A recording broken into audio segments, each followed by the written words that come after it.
Millions of Ukrainians are living under terror and uncertainty, but some people in western Ukrainian city of Lviv are determined to fight. So far, there haven't been any major Russian attacks in Lviv, but residents here are preparing for the potential assault. Air raid sirens have sounded more than a dozen times in Lviv since the Russian invasion began on February the 24th. Residents in the city have also taken up arms to fight the Russian invasion. WION correspondent Anas Malik is now joining us live from the city of Rynok Square in Lviv. Malik, good to see you. You are in the west of Ukraine, in the city of Lviv. Some of the residents who live in that city say it looks normal, but is not normal at all. Let's start from there. What's the situation like on ground? Well, you rightly summed it up, Eric, that it looks normal, but it's not normal at all. This is the city's most buzzing square. At one point, there used to be a point that you couldn't even step a foot, and right now it wears a deserted look. I'll just show you around. This is the Rynok Square, and it really, well, you might be seeing some of the people around, but locals tell me that there was a point where you couldn't even step a foot over here. This signifies, this has the Heritage Museum as well, the Ancient History of Ukraine Museum as well.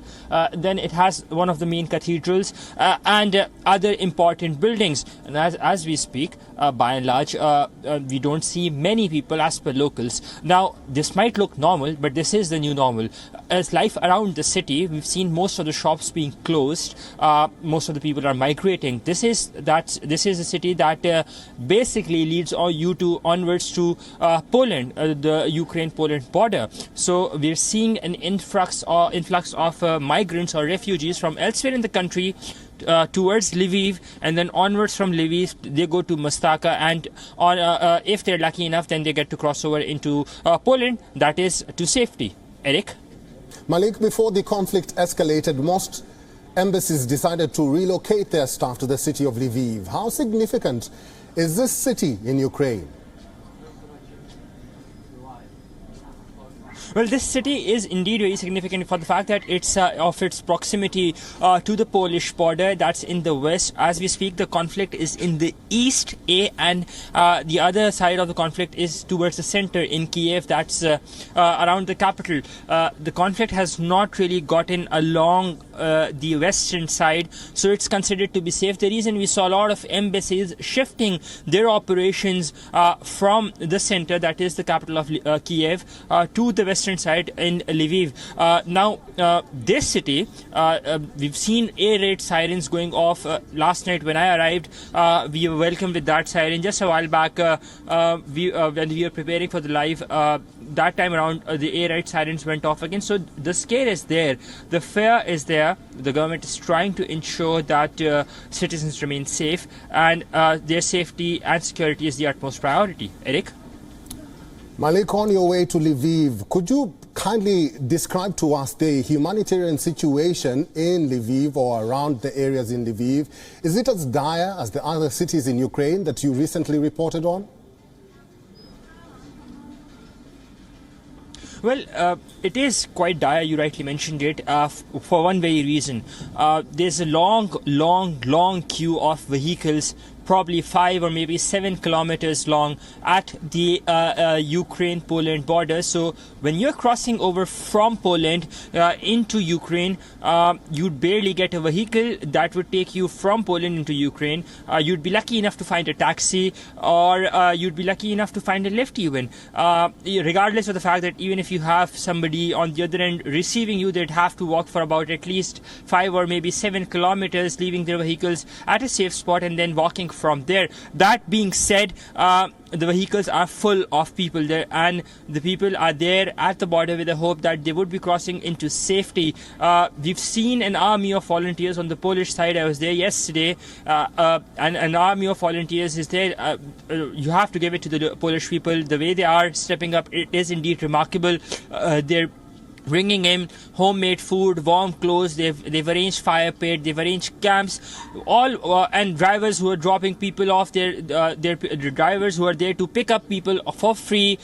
So all, however they could accommodate and go on and respond to this time of need to fellow Ukrainians. That is something the Polish people are doing.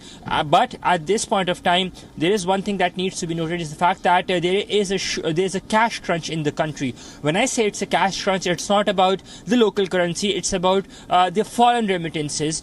People who are trying to leave or are trying to move, they are essentially taking out more and more or converting their local currency into foreign currency. And that is the reason that has led to these international cash remitters going out of cash. Eric? Finally, Malik, you have been at several border posts, like you mentioned there in Poland. Tell us about your experience so far when it comes to reporting on the front line.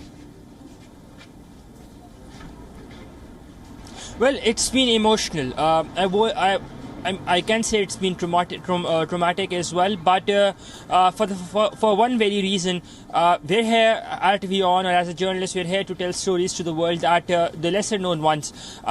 For this particular story, I've been covering in Afghanistan as well. For this particular story, one thing that has to be kept in mind is the fact that there are small children as well. There are you wouldn't really be able to differentiate much, but there are people who are fleeing to safety, and they really feel for them. And then yesterday, when I was at the Poland border, I met a couple of families who had this gut-wrenching emotion, because not all of them are able to leave. For instance, I met a family who the mother had to evacuate or had to leave the country. She took her 5-year-old son along, but she left her 70-year-old mother because she could not walk or wait that long in a car. And that gut-wrenching emotion, that does hit you as a human being. It does hit you for the fact that it could have been you right now in their place. Right now, there have been over 1 million people in the past 8 days or 9 days since this invasion began who have been relocated. 1 million people who've gone out of touch from their families, who've left their livelihood, their schooling, their houses, their comfort in order to flee to safety. And that is something that when you're reporting, you really get to feel that. Eric? Indeed. Reporting live from Rhinox Square in Lviv, Anas Malik, thank you very much. WION is now available in your country. Download the app now and get all the news on the move.